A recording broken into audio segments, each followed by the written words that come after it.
السلام عليكم متابعينا الأعزاء. اليوم تمر 22 سنة كاملة منذ أول عرض لمسلسل عائلة الحاج متولي الذي عرض لأول مرة في شهر رمضان سنة 2001، محققا شهرة كبيرة في الوطن العربي من بطولة عدد كبير من نجوم الفن في مصر. تدور أحداث المسلسل حول متولي، وهو رجل بدأ حياته من الصفر حيث يعمل لدى تاجر أقمشة، وبعد وفاة التاجر يتزوج متولي من أرملته وينجب منها ابن لتتوفى هي الأخرى بمرض السرطان، ويدير هو الثروة كلها حتى يصبح من أكبر التجار. تعالوا معنا لنشاهد أبطال المسلسل كيف أصبحوا بعد 22 عام من عرض المسلسل.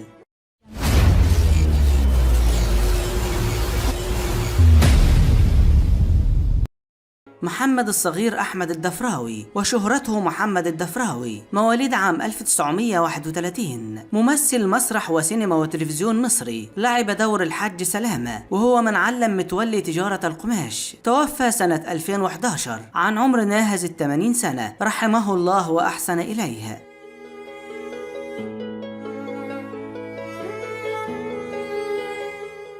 محمد جابر محمد عبد الله، المعروف باسم نور الشريف، هو مواليد 28 أبريل عام 1946، هو ممثل ومنتج ومخرج مصري، يعتبر واحدا من أبرز الممثلين في تاريخ السينما المصرية وأهم من جسد الشخصية المصرية بكل أشكالها الاجتماعية على شاشة السينما. قدم خلال مشواره الفني الطويل العديد من الأعمال الهامة في تاريخ السينما والتلفزيون والمسرح، وحصل على العديد من الجوائز حتى لقب صائد الجوائز.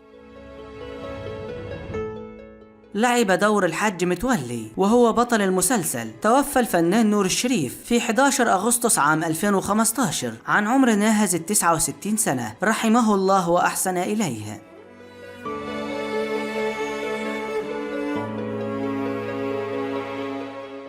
الفنانة فادية عبد الغني، هي من مواليد 26 ديسمبر عام 1961، ممثلة مصرية، لعبت دور زبيدة زوجة الحاج سلامة ثم زوجة الحاج متولي، وتوفت في الحلقة السادسة.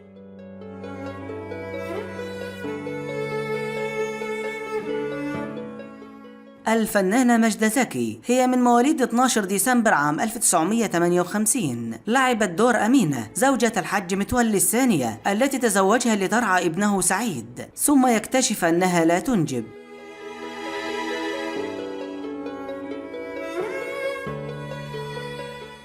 الفنانة غادة عبد الرازق، هي من مواليد 6 يوليو عام 1970، لعبت دور نعمة الله الزوجة الثالثة للحاج متولي، تزوجها بعد أمينة لكي تنجب له الأولاد.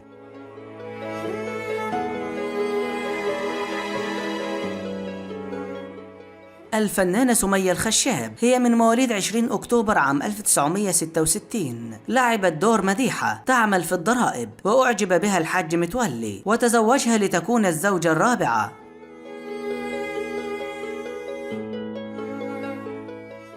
الممثلة والمغنية منيا، هي من مواليد 1969، لعبت دور ألفت الزوجة الخامسة للحاج متولي، وهي الزوجة الطماعة والمادية.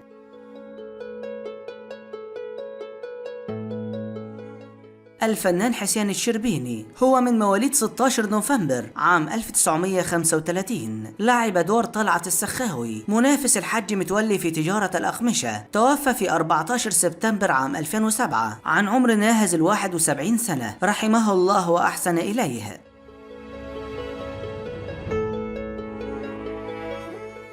الفنانة ميمي جمال، هي من مواليد 21 يونيو عام 1941، لعبت دور زوجة طلعت السخاوي، وكانت تتمنى الزواج من الحاج متولي بعد موت زوجها طلعت السخاوي.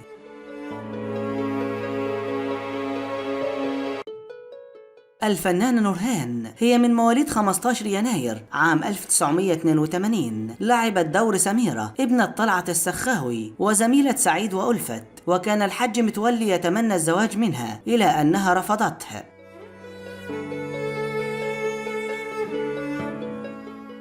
الفنانة وعارضة الأزياء السابقة رجاء الجداوي، هي من مواليد 6 سبتمبر عام 1934. لعبت دور والدة مديحة زوجة الحج متولي الرابعة. توفت الفنانة رجاء الجداوي سنة 2020 بعد إصابتها بفيروس كورونا، رحمها الله وأسكنها فسيح جناته.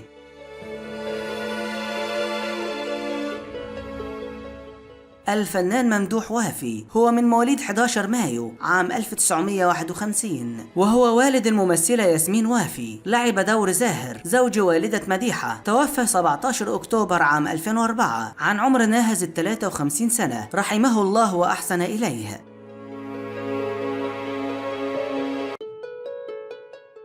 الفنان مجدي عبد الوهاب، هو من مواليد 1 يناير عام 1953. لعب دور شوقي، وهو شخص غيور ويحقد على الحاج متولي. توفى الفنان مجدي عبد الوهاب في 23 مارس عام 2023 عن عمر ناهز 70 سنة، رحمه الله وأحسن إليه.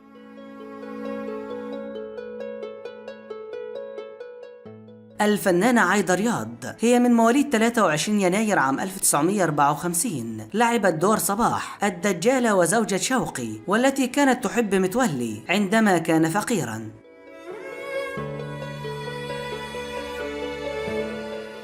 الفنان هادي خفاجة، هو من مواليد 2 نوفمبر عام 1995. لعب دور سعيد الطفل ابن الحاج متولي، وكان سنه في ذلك الوقت 6 سنوات فقط.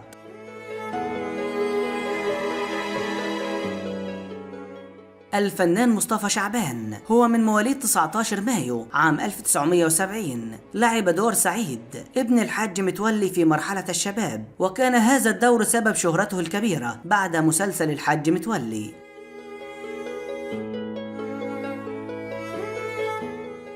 الفنانة رانيا يوسف، هي من مواليد 1 ديسمبر عام 1973. لعبت دور فاطمة ابنة نعمة الله الكبيرة وزوجة سعيد التي يتزوجها دون رضاه.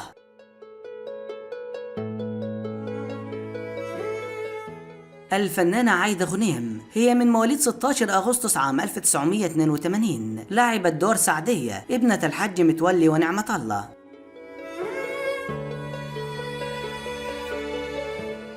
الفنانة إنعام سلوسة، هي من مواليد 15 ديسمبر عام 1939. لعبت دور أم إبراهيم مربية المنزل لدى زبيدة ثم لدى أمينة.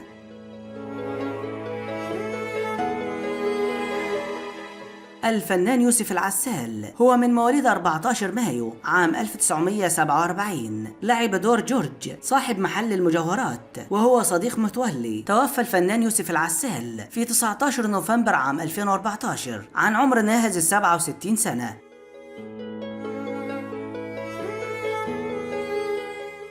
انتهى الفيديو، لا تنسى اللايك والاشتراك في القناة وتفعيل الجرس ليصلك كل جديد.